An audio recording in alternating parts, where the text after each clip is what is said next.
Is it possible to enjoy prayer? Not be bored with prayer, but enjoy prayer. John Wesley, the founder of Methodism, dynamic preacher, said prayer is where the action is. How do we get to where that conviction is ours?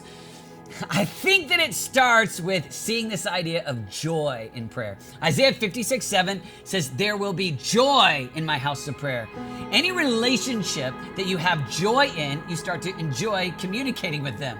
So if you find joy in a person and they find joy in you, then the conversation is enjoyable. That's what prayer is.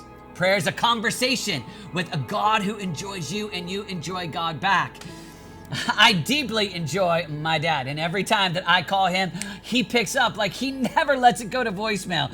Because you know what? He enjoys me. And I've grown up with a father that enjoys me so much. I enjoy him. It's a great relationship. And when I think about when I was a child and I would go visit my granddad, my dad's dad, with my family, and we would drive from Moscow, Idaho down to Nampa, Idaho. And when we would pull into my granddad's house, my granddad would be so excited to see us, but he was really excited to see my dad. So he'd have candy for us, but he'd engage in conversation with my dad.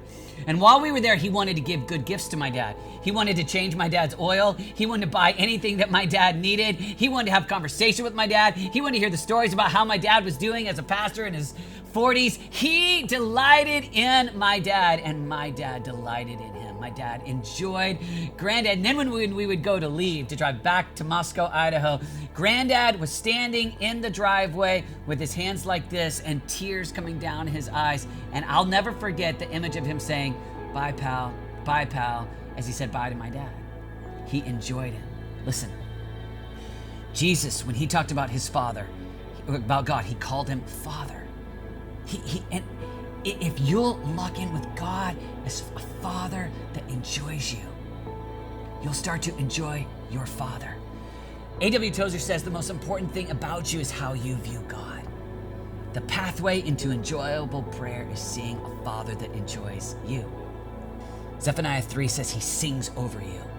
When Jesus goes to tell the story about what his Father is like, he tells the story about a Father that delights in his prodigal son that comes home and in his son that never left home, but that delights in his children.